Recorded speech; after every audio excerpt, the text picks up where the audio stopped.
Hi everyone, welcome to week 2 of our class. I hope you enjoyed the materials in week 1, and I'm sure you've noticed by now we have a very small class, so hopefully that's going to really lend itself to having some really deep discussions. And I know many of you have had me before, and you know that's something I really do appreciate. So we're going to move into Module 2 now.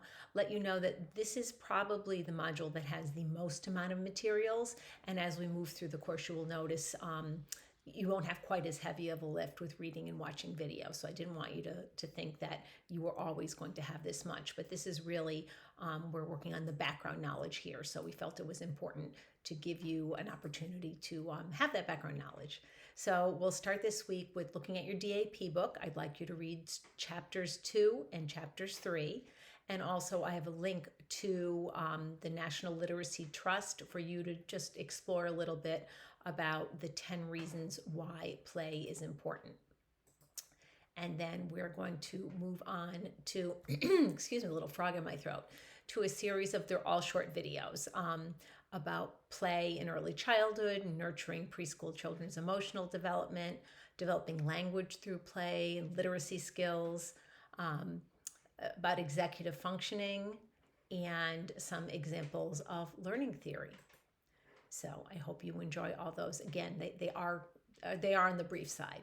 So for our discussion this week, we're going to talk about play some more, and we're going to think about it in the context that it's not just something kids do. It's really, as all of you said in our first discussion, it's how they learn. It's how they make sense of the world. And what I'd like you to think about this week's learning materials and respond to the following. Imagine that you're designing a play-based learning experience in an early childhood classroom. So it can be, I know some of you are kindergarten people, we have preschool people, whatever grade within the early childhood span you choose.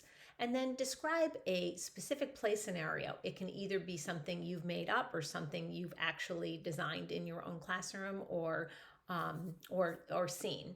And then I want you to talk about how this play supports social and emotional development, language and literacy, and cognitive skills. So explain why this play matters for the child's development as well.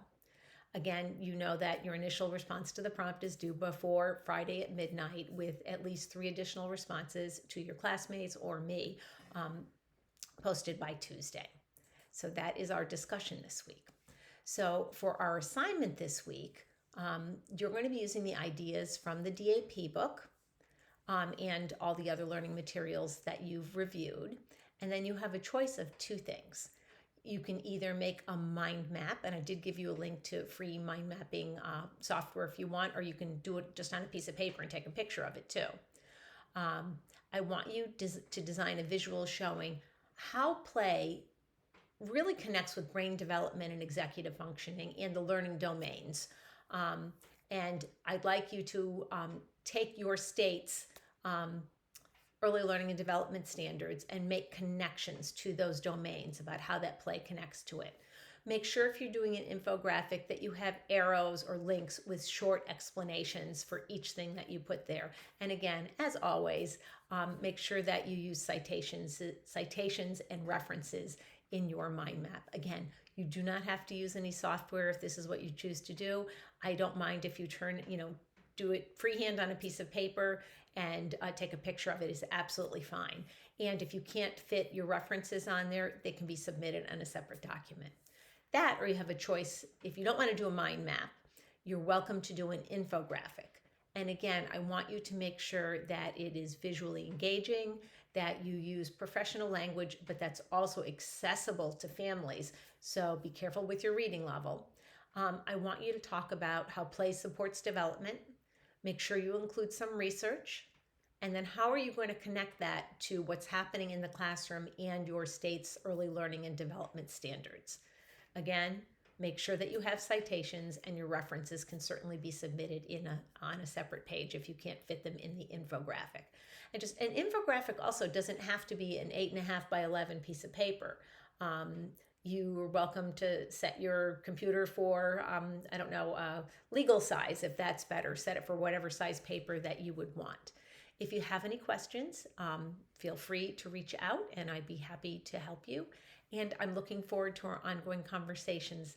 And again, if you see anything in this class that you think either is really great or, I really wish they had done this differently, definitely send me a note, because we're going to be, this is a pilot of the course, as I told you, and we're going to be tweaking it as we go on, and your input to the course is really important to me.